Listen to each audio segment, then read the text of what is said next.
All right, it is Tuesday. This is the day we get help breaking down the most important stories of the week. Because we bring in the smart and talented Heidi Hamilton from Dish Nation, from the Heidi and Frank Show on KLOS Radio and Dish Nation as well. I've never been introduced that way before. Right? Smart and talented. Lovely and talented. So we're talking about Bobbi Kristina and this new tell-all book that is coming out. He's written quite a few books. He's an investigative reporter. Sure. He's really good. It's unauthorized though, so he allegedly. I guess so when it's unauthorized. We've heard of some of the things that he's talked about before, though, in this book. Yeah, and a lot of people think that Bobbi Kristina got into the drugs after her mom died. Like, you know, as you're like, oh, I'm just in so much pain. But apparently she was on drugs at 14. 14 years old. And then at 15 years old, she tried to stab her mom. And then that's when they took and said, maybe you got to go to a psych ward. So she's been dealing with this for a long time. And then, you know, all the stuff that was going on with Bobbi and Whitney.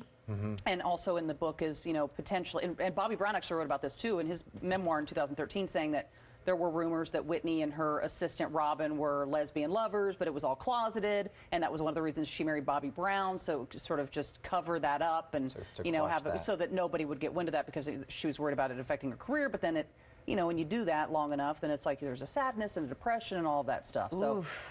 Yeah, so, but yeah, Bobbi Kristina's had problems, I guess, way back when, that they covered up and we didn't even have any idea that that was going on. Just watching that show, Bobby and Whitney, maybe you had a clue that perhaps a child growing up in that That's not the greatest place for her. That's not the greatest place for her. What a show, though. I know. Very addictive.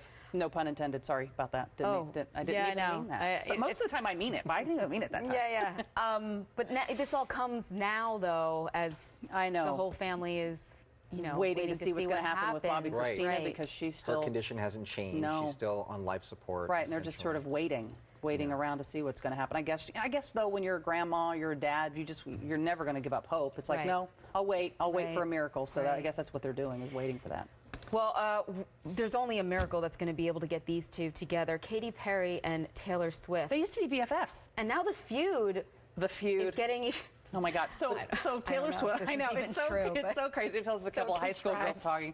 But Taylor Swift had an album called 1989. She named it that because that's the year she was born. Well, now Katy Perry is coming out with a single called 1984, which she had copyrighted and registered and all that. So we have no idea what the song's about. But she's writing the song with both of their exes, John Mayer. So Katy Perry and the ex John Mayer, writing the song, and they're saying that there's going to be a lot of dirt about Taylor Swift, that she wants to take Taylor Swift down, saying she's not this squeaky clean little, you know, girl that everybody thinks she is. So apparently in this song, John Mayer's got dirt on Taylor Swift, and they're gonna reveal it.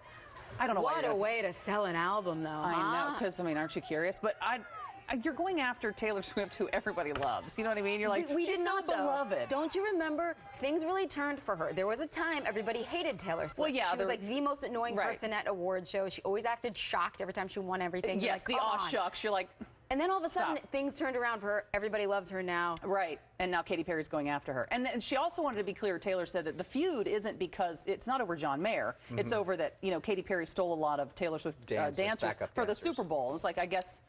I'm not in that world, so I guess that's code. You don't do that. I guess they've never really publicly denied that there was a feud. Have they? Have they ever said we're BFFs or friends or whatever? No, but there's very...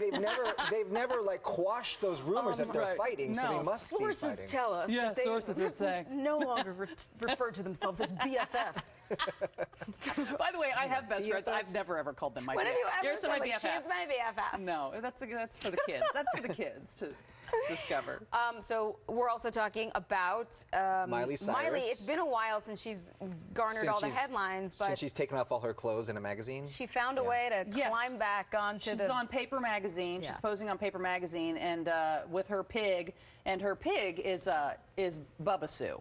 Now, I know lately in Hollywood there are a lot of gender identity things, and I think that's happening for Bubba Sue. Because if I'm the pig, am I a boy pig or a girl pig? My name's Bubba Sue. It could go either way. Is it gender? I'm not. Hey, listen, we can be open. The pig can be whatever it wants to be. But in this Paper Magazine, she talks about how Miley Cyrus does not identify as a boy or a girl. Right. Who she's attracted to does not need to identify as a boy or girl, and she said that she is literally up for anything, as long as it doesn't involve an animal, and it's somebody who is 18 years old or older and consenting. But she says up for anything. Wow. How shocking. Someone like Miley Cyrus would. Mm-hmm. By the way, I mean, I understand if you want to keep it ambiguous, but you can wear clothes if you're doing a photo shoot with the I mean, she really hates clothes. Well, yeah, because she however she wants to be because covered. what I'm thinking is your bare lady parts, right? Or whatever, however she identifies her parts, are up there against just a pigskin. I just feel she's like gender neutral. You know, she likes everything. Right. So I guess so. I mean, hey, more power to her. Nobody's nobody's off limits. I mean, I don't know. And finally, we're talking about Kylie Jenner. Now, here's this poor thing. This poor thing. She's on her own. I mean, she's an independent.